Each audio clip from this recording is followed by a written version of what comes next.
man, you ought to huddle in the bus or something. Folks, I can't tell you how much I appreciate you being here. It's, what time is it now? 7 o'clock at night, cold as the devil, and you're here. And I thank you very, very much. Detroit, there's no better, no more appropriate place to hold a drive-in rally than in Motor City, USA. I want to thank Everett. I want to thank Everett for sharing his story with us and for the unfailing dedication that you and so many of your proud union educators, we owe you. We owe you big for the students and families you take care of during these difficult times. I'm married. I'm Jill Biden's husband. She's an educator. So that's what teaching is. It's just not what she does. It's who she is. So Everett, thank you. And folks, look, I also want to thank the incredible leaders who are here today. My good friend, Mayor Duggan. And Mayor Duggan and I spent an awful lot of time together trying to get Detroit back. He got it back on the upside, but I was here when trying to get all the help he could possibly get to get it done.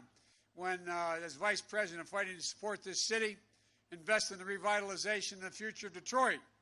Because I've always believed in Detroit, and I'm just saying that. My dad was an automobile man. That's what got me through school. That's what everything was about. And I've always believed in Michigan. We have the finest auto workers in the world here in Michigan. That's not hyperbole. That's a fact.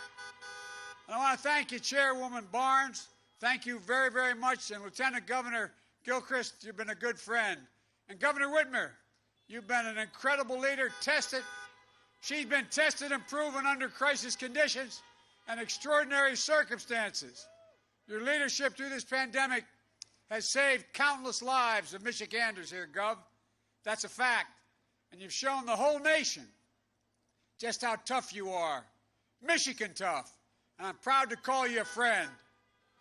And Senator Debbie Stabenow and Gary Peters, thank you for fighting for the people of Michigan who need help now but aren't getting it because the Republican leader, Mitch McConnell, cares more about shoving through a Supreme Court nomination to take away your health care than he does helping the hurting people in this city, this state, and this country. We can't forget that winning in November doesn't just mean defeating Donald Trump. It means winning back the United States Senate and expanding our majority in the House of Representatives. That's why we need to send Gary back to Washington, D.C. I really mean it. We need him. This is a guy who knows what he believes and says what he believes and does what he believes. And alongside Debbie Stabenow for the people of Michigan, but not quite frankly for the whole country. Folks, as my coach used to say, it's go time. This is the most important election of our lifetimes. And you can make all the difference here in Michigan. The choice is as clear as ever, and the stakes are higher than ever. The stakes are, in this election, remind me of something my dad used to say. He said, Joey, a job's about a lot more than a paycheck. It's about your dignity. It's about respect. It's about your place in your community. It's being able to look your child in the eye and say, honey, it's going to be okay, and mean it. Well, that's a lesson I've never forgotten. That's what I grew up surrounded by, hard-working families in Scranton, Pennsylvania, Claymont, Delaware. How many people today, though, can look their kids in the eye and say, everything's going to be all right, and mean it? These times are hard. Unemployment is way up due to the pandemic. Just this week, over 1,200,000 more people file for unemployment. The economic outlook for next year remains uncertain. And across Michigan and the country, folks are worried about making their next rent payment or their mortgage payment or their car payment. They're worried whether or not they can purchase the prescription drug they need or put food on the table, have to make a choice. Worried about sending their kids to school, worried about not sending their kids to school. They see the people at the top doing a hell of a lot better while the rest of us are left to wonder, who's looking out for me? That's Donald Trump's presidency. More than 215,000, I think it's now 217,000 dead Americans because of COVID-19. And experts say we'll lose nearly 200,000 more lives in the next few months. All because this president cares more about his Park Avenue perspective on the world and the stock market than he does about you, because he refused to follow the science. It's estimated if we just wore these masks between now and the end of the year, we'd save 100,000 lives. Folks, you know what's really sad about all this? The president knew. He knew back in January how dangerous this virus was, and he hid it from the American people. He told the journalist Bob Woodward in a taped interview that the disease was deadly in January, deadly, and far worse than the flu and airborne. But here's what he did, according to the New York Times today. His administration gave Wall Street investors a heads up about it. Didn't tell us, but gave Wall Street investors a head up. But the American people, he said nothing. That's why they made so much money by, quote, selling short. They knew what was coming, but what happened to the rest of us? He told Bob Woodward he didn't want to panic the American people. We don't panic. He panicked.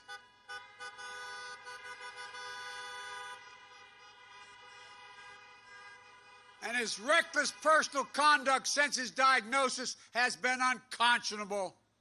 The longer Donald Trump is president, the more reckless he gets. Dr. Fauci, the leading expert in the country, referred to the president's announcement on the Supreme Court in the Rose Garden as, quote, a super spreader event, causing so many people to get COVID. And how did Trump respond? He responded by running a national ad, taking Dr. Fauci's words out of context. Dr. Fauci said way back in March, a quote, I can't imagine that anybody could be doing more, referring to the public health officials. Yet Trump took that quote out of context and put it in a campaign ad, deliberately lying, making it sound like Dr. Fauci was talking about him.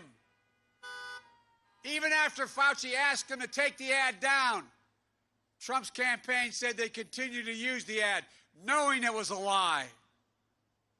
That behavior is no surprise. After all, this is the same man who looks at Americans who put their lives on the line, like my son, put their lives on the line to save our nation, calls them losers and suckers. My son Bo spent a year in Iraq, won the Bronze Star, the Conspicuous Service Medal. He was no sucker, and the people he left behind were heroes.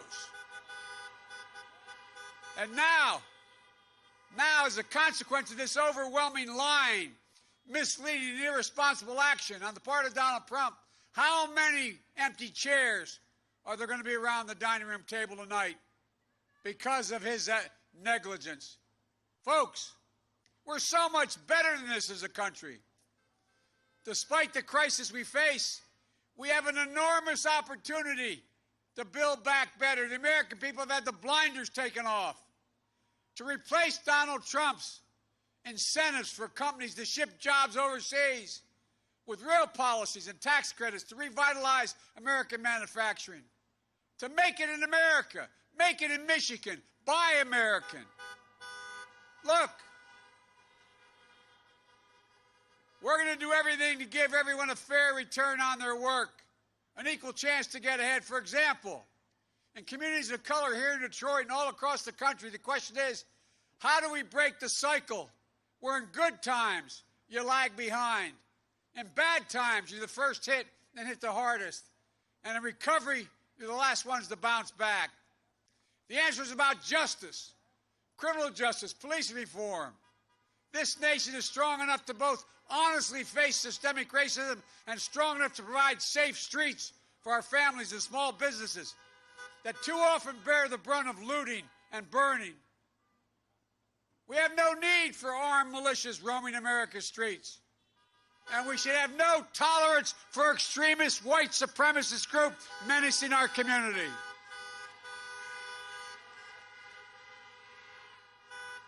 These guys are hatching violent and deranged schemes like the one against Governor Whitmer that the FBI and local law enforcement uncovered and stopped last week.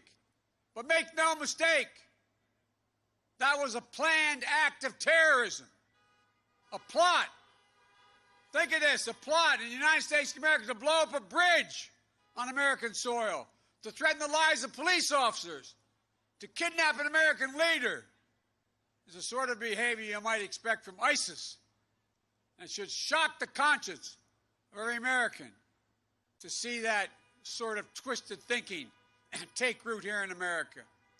But all Trump does, is fan the flames of hatred and division in this country.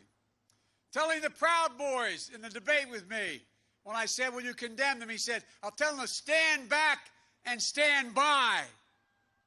What the hell's the matter with this guy? Attacking Governor Whitmer on the same day this plot was exposed is despicable.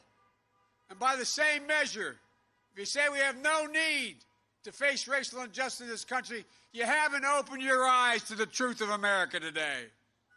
There have been powerful voices for justice in recent weeks and months.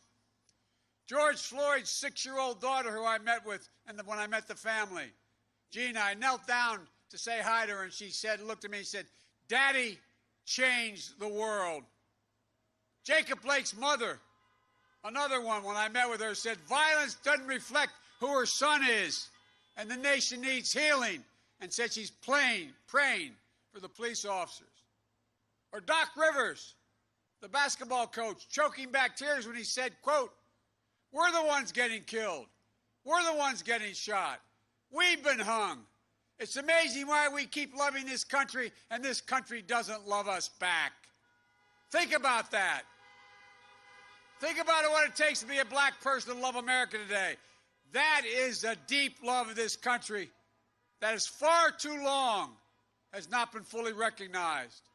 What we need in America's leadership to seek to de-escalate tensions, to open the lines of communications, to bring us back together again, to heal, to hope. As president, that's precisely what I'll do.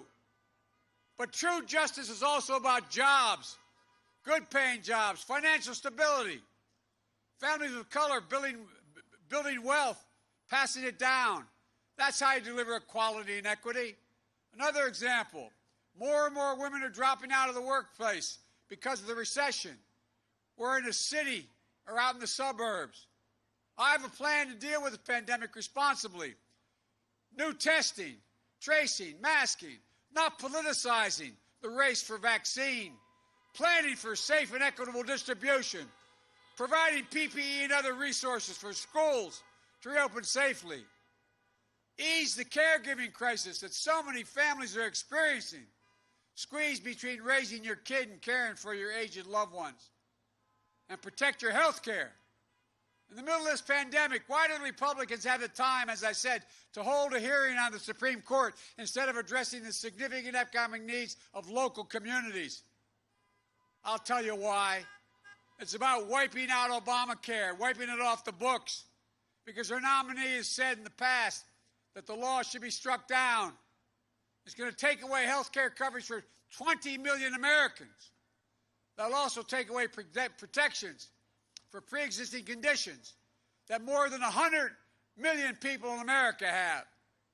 Complications of COVID-19 will also add to that. Lung scarring, heart damage could well become the next pre-existing condition. That will toss out the rule that allows children to be covered on their parents' health insurance till age 26. Will take us backwards to when insurance companies could charge a woman more for health care than a man just because she's a woman. Folks, we can do so much better. Together, I'll build on the Affordable Care Act, where you can choose to keep your private insurance as well as offer Medicaid-like public option, which will give private insurers real competition. We're going to increase subsidies so your premiums are lower. You can afford to plan with lower deductibles, lower out-of-pocket spending. Folks, we can only do this if we come together as a country. Abraham Lincoln told us that a house divided cannot stand. Today, trust is ebbing. Hope seems elusive. And instead of healing, we're being ripped apart. I refuse to let that happen. We need to revive a spirit of bipartisanship in this country, a spirit of being able to work with one another.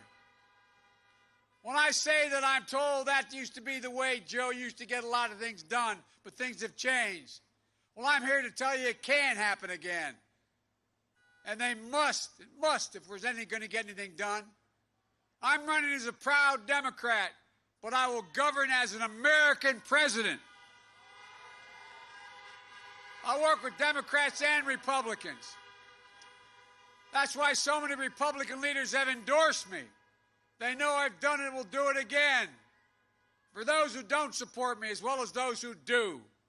Folks, that's the job of a president. The duty to care. The duty to heal. And you, too, have a sacred duty. As my friend John Lewis used to say, vote. It matters. Michigan matters. You elected me and Barack Obama in 2008 and 12, and you bet on us when we bet on you. And bet on American workers. We bet on the UAW. I'm asking for your trust and support in 2020 for Kamala and me. We'll always have your back, I promise you. So please, vote. Help us get out the vote.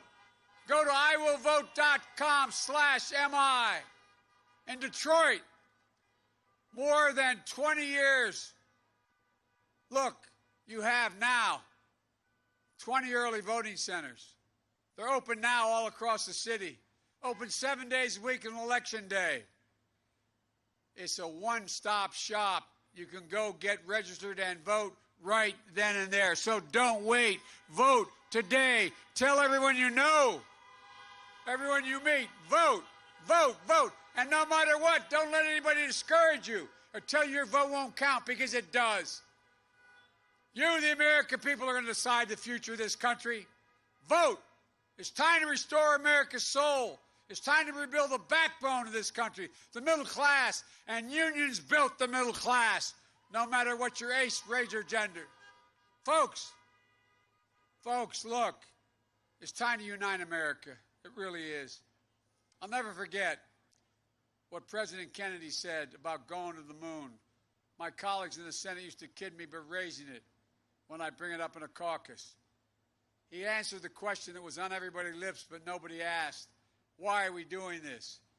He said, we're doing it because we refuse to postpone. I refuse to postpone any longer the work America must do. There's nothing beyond our capacity. There's no limit to America's future. The only thing that can tear America apart is America itself. Look, everybody knows who Donald Trump is. Let's show them who we are.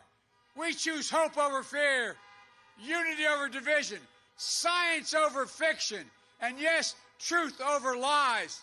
It's time to stand up, take back our country. God bless you all, and may God protect our troops. Go get them. We can do this. Thank you, thank you, thank you.